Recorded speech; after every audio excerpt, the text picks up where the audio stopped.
राम राम मंडळी, मी पुन्हा एकदा आज गावची चौमध्ये तुमचं सर्वांचं स्वागत करतो. तर मंडळी, आज आपल्याला लांबून मावशी भेटायला आलेली आहे. कडाष्टीवरून आलेली, 200 ते 250 किलोमीटर प्रवास करून आलेली मावशी. आपल्या शेतात सगळ्या भाज्या आहे, आयुर्वेदिक, सराट्याची, त्याची सगळी. तर तुला आज कोणची भाजी खायची? पाथरीची भाजी खायची.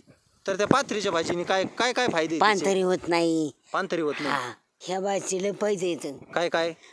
मुसखडा होत नाही, काही होत नाही, गुडघे दुखत नाही, काय नाही. सर्दी खोकला पण होत नाही ना. हा, फरक पडतो सर्दी खोकल्याला. हिरवी सुद्धा भाजी खातो, हिरवी. हा, हिरवी कच्ची.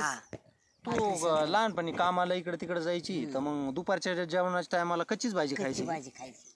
तर चला आम्ही ना भाजी घेऊन येऊ मावशी. आम्ही भाजी घेऊन येतो मग. मस्त आता भाग्यश्री तुला मस्त भाजी करून देई ना. अशी भाजी आहे मंडळी. आता ही भाजी सगळी घेऊ आपण भाजीला. इथं सुद्धा आहे, ही पण अशी व्यवस्थित वेळेने आपण काढून घेऊ.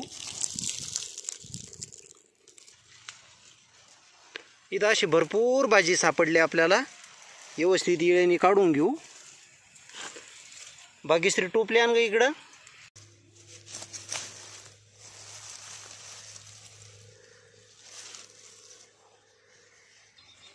मस्त इथं सुद्धा भाजी सापडली.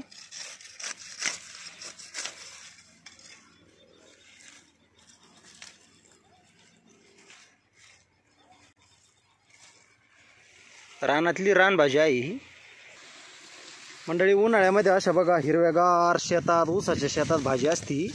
जिथं पाणी असतं तिथं मी पाणी भरत होतो तेव्हा मला भाजी सापडली होती, मी शोधून ठेवली होती. ऊसामध्ये भरपूर भाजी होती आपल्या. ते आपल्याला अशी खुडून घ्यायची. मस्त कवळी लसलस आहे ना, अजिबात रोग नसतो या भाजीवर. कोणताच रोग पडत नाही मामा. मावशी, रोग असतो काय भाजीवर? नाही नाही. आणि तुला आवडते की भाजी पहिल्यापासून? त्यांचं आल्यापासून चाललंय, अगं पाथरीची भाजी कर, पाथरीची भाजी कर. मावशी, तो गुडघे, कंबर, हात पाय दुखत आहे का? नाही डोळ्याचं ऑपरेशन झालं का? नाही. या अशी सुद्धा खाऊ शकते. कच्ची पण छान लागते खायला. कच्चीच भाजी खाल्ली असं ना पहिल्यापासून? दुपारच्या जेवणात छान लागते खायला भाजी. आम्ही भाजी निसून घेतो आता, तोपर्यंत पिरू खाऊन घ्या. गोडे पिरू. त्याच्या अजून दाता हालत नाही. तर गीता आली मला सोबतीला. भाजी निसून घेऊ म्हणे दोघी. माझी सख्खी बहीण आहे छोटी.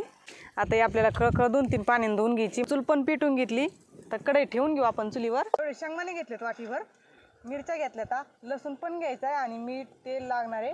पण शेंगदाणे भाजून घेऊ अगोदर. चांगले खरपूस भाजून घ्यायचे. इथं खरपूस शेंगदाणे भाजलेत, आता काढून घेऊ.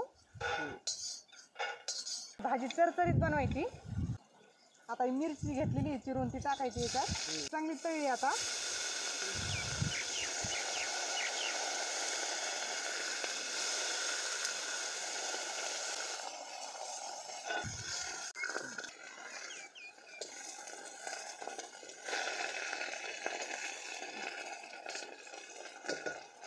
चवीनुसार मीठ टाकू.